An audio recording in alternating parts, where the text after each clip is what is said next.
mundo tem aquele jogador que acha que nunca foi reconhecido como deveria, que ele é muito melhor do que como ele é realmente lembrado. Ou às vezes você lembra que esse jogador foi muito bom, mas você nunca vê ninguém falando sobre ele. E é exatamente esse o tema do vídeo de hoje. Eu separei aqui os 7 jogadores que eu considero os mais subestimados da história. Jogadores que ganharam vários títulos, que desequilibravam partidas, que encantavam com o futebol deles em campo, mas mesmo assim parece que não são lembrados pelos seus jogos. Nunca receberam o crédito que eles mereciam. Então bora conferir os 7 nomes mais injustiçados do futebol, na minha opinião. E o primeiro é o Michael Laudrup. Pra mim, ele é um dos jogadores mais elegantes e criativos que eu já pude assistir de futebol antigo. O dinamarquês começou a carreira dele no Brøndby, lá na própria Dinamarca, antes de ser contratado por grandes clubes europeus como o Lazio e Juventus, mas principalmente onde ele se destacou, no Barcelona. Atuando como um meio-campo ofensivo, o Laudrup era muito conhecido por ter uma visão de jogo absurda pra época, e por conta disso ele conseguia dar passes que quebravam qualquer linha de defesa. Na época que ele jogava no Barça, eles venceram 5 La Ligas seguidas, na maioria das vezes fazendo parte do time da temporada. E além disso, foi uma das peças principais na conquista do título de 92 da Champions League do Barcelona. E como se não bastasse, depois de vencer 5 La Ligas seguidas, ele se transferiu pro Real Madrid, foi lá e venceu outra La Liga. E o time que ele tá, geralmente conquistar o campeonato não era uma coincidência, porque ele era um cérebro gigantesco do meio-campo de todas as equipes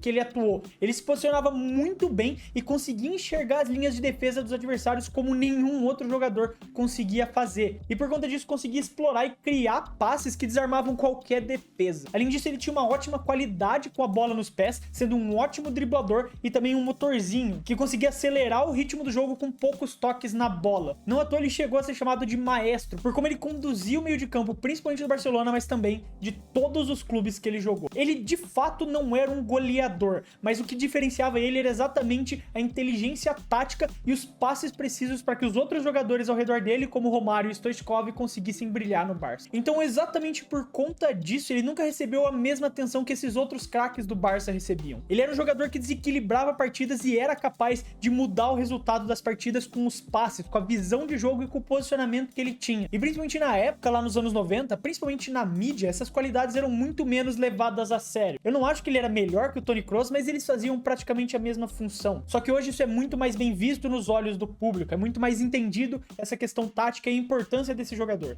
E na época que o Laudrup jogou, isso não era tão reconhecido e pesou um pouco para que ele não fosse tão lembrado como o craque que foi. O próximo jogador da nossa lista é o Frank Rijkaard. E eu acho ele um dos jogadores mais completos dessa lista, porque ele era capaz de jogar em qualquer posição que você pedisse. Ele já atuou como volante, como zagueiro, até mesmo como lateral e líbero. Os principais anos de destaque do neerlandês foi quando ele atuou pelo Ajax e pelo Milan, conquistando ao todo na sua carreira 7 vezes a Liga Nacional, 5 na Holanda e 2 vezes a Série A italiana. Mas não só isso, como foi uma peça fundamental do Milan para conquistar 2 vezes a Champions League, em 89 e 90, além de também conquistar uma Champions League com o Ajax em 95. O Rijkaard era uma personificação de inteligência tática, ele ocupava os espaços com maestria e sabia quando avançar e quando recuar, porque ele tinha também uma leitura de jogo impecável. Mas diferente do Laudrup, que conseguia ler muito bem a defesa adversária, o Rijkaard tinha uma capacidade absurda de ler o ataque adversário. A sua inteligência, diferente do dinamarquês, não era para quebrar as linhas defensivas, mas sim saber como o time adversário estava atacando e posicionar a defesa para que construísse uma barreira que impedisse o outro time de conseguir atacar. O que também fazia ele se destacar principalmente por conta da sua inteligência, e claro, ele era um ótimo jogador em campo, mas principalmente a sua inteligência é o que diferenciava ele do resto dos defensores da época. E a mesma coisa do Laudrup é o que pra mim faz o Rijkaard não ter todo esse reconhecimento,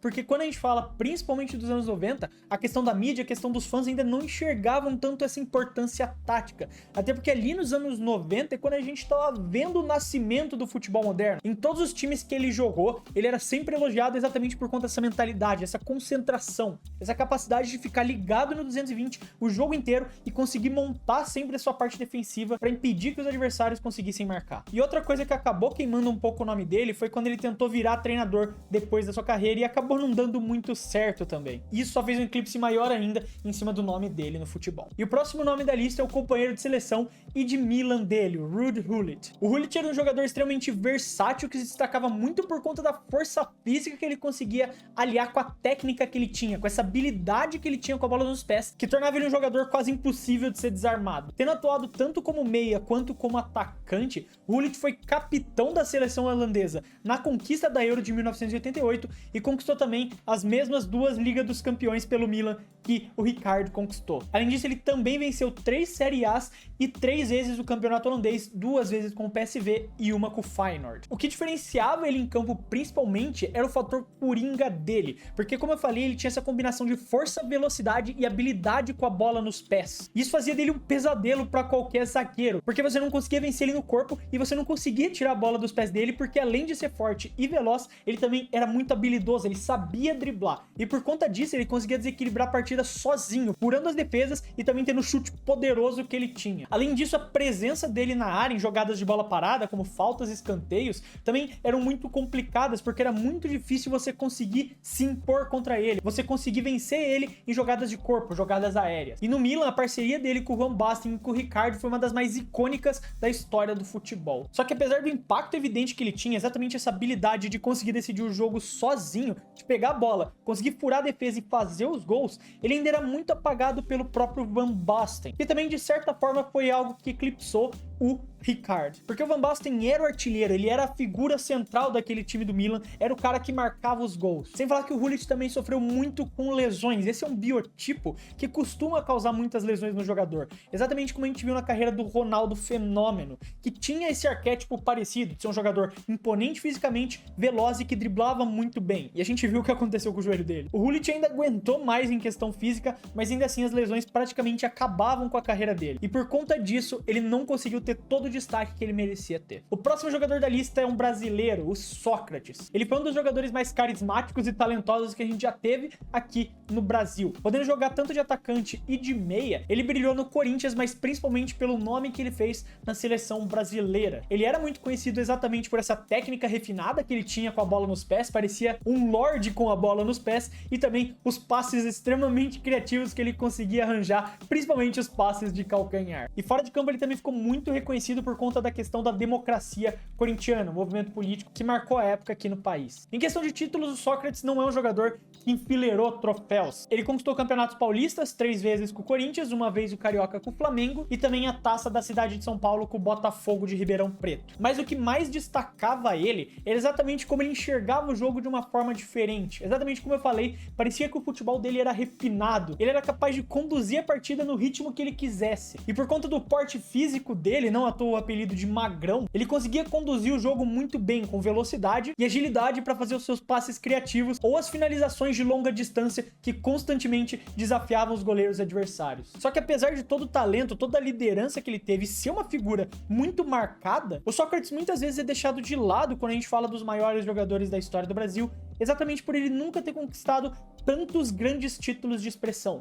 Claro que na época que ele jogava, campeonatos paulistas eram muito mais importantes do que são hoje. Mas ainda assim, a falta de uma Copa do Mundo ou um campeonato de peso nacional pesa um pouco negativamente pro currículo dele quando fazem as análises hoje em dia. O próximo nome também é um jogador brasileiro, o Djalminha. O Djalminha era um meia extremamente habilidoso, muito criativo e que tinha talento para improvisar jogadas geniais. E brilhou principalmente na época que ele estava no Deportivo La Coruña, sendo um dos principais motivos do porquê eles conquistaram aquele título histórico de La Liga em 99-2000. Aqui no Brasil ele se destacou muito pelo Flamengo e pelo Palmeiras, conquistando o Campeonato Paulista e o Carioca, e também a Copa do Brasil de 1990 com o Flamengo. Mas o seu principal destaque veio na época que jogava no La Coruña, sendo o principal criador de jogadas e decisor de partidas da equipe espanhola, tanto no título de Liga quanto no título de Copa do Rei, completamente surpresa da equipe. A capacidade que ele tinha de fazer dribles curtos, bem no estilo futsal, e criar oportunidades de gol era algo incomparável. E essa habilidade individual que ele tinha obrigava muitas vezes os adversários a precisar reforçar a marcação em cima dele, o que permitia com que os seus companheiros de La Coruña ficassem mais livres para receber os passes, e isso tornava ele um pesadelo constante para os adversários. Agora, o Djalminha nunca teve muita chance na seleção brasileira, e isso queima muito o nome de qualquer jogador aqui no Brasil. E outra coisa que pesou muito contra ele é exatamente ele ter o temperamento muito forte, ele ser uma pessoa muito esquentada. Então vários episódios de indisciplina queimaram um pouco a carreira dele, fazendo com que o talento dele muitas vezes ficasse ofuscado por conta de questões extra-campo. Mas ainda assim, pra mim, o Djalminha é um dos melhores meias que a gente já teve no Brasil e com certeza um dos jogadores mais subestimados. Continuando na Espanha, a gente vai agora pro Gaizka Mendieta. Pra mim, ele passa por uma situação parecida com a do Djalminha, só que na realidade da Espanha. Ele brilhou lá no futebol espanhol no final dos anos 90 e no início dos anos 2000, principalmente jogando pelo Valência, sendo o principal destaque da equipe que chegou em 2 finais consecutivas de Champions League, mas acabou perdendo as 2. Ele também jogava como meio-campista e combinava exatamente essa técnica, a habilidade com a bola nos pés e a precisão dos passes. Apesar dessas derrotas na final da Champions League,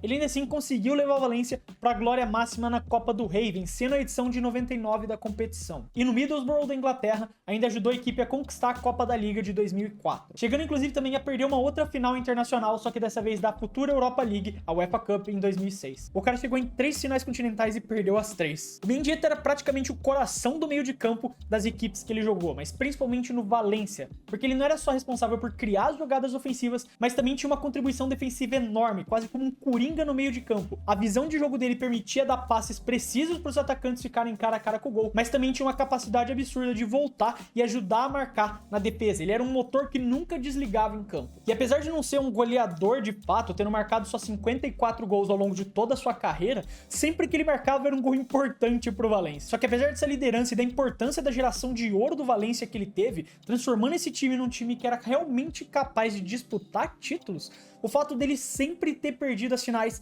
pesou muito para ele cair na lista de jogadores subestimados. E também a transferência dele para Lazio, que era vista como a peça para realmente mudar o patamar do clube, acabou fracassando muito. E exatamente por conta disso, de sempre na final eles acabarem perdendo, o Mendieta acabou caindo de nível na consideração das pessoas. E por isso, para mim, ele merecia muito mais reconhecimento do que recebe hoje de fato. E agora o último nome da nossa lista é o Jimmy Hasselbank. Mais um da geração neerlandesa que não foi reconhecida do jeito que merecia. Mas ele era um jogador que tinha uma enorme potência física e uma precisão absurda nos chutes. Atuando por vários clubes como Atlético de Madrid, Chelsea, o Middlesbrough também, do próprio Mendieta, ele nunca conquistou tantos títulos. O único grande título que ele realmente conquistou foi a Taça de Portugal, a Copa de Portugal, com o Boa Vista em 1997. De resto, foram vários vice-campeonatos. Só que o Hasselbank, como um jogador, era um centroavante clássico, aquele com grande presença física na área e uma capacidade única de finalização. Exatamente aquele estilo de jogador que espera a bola e se a bola cai no pé dele, ele vai converter em gol. E guardando as proporções corretas, assim como o Harry Kane,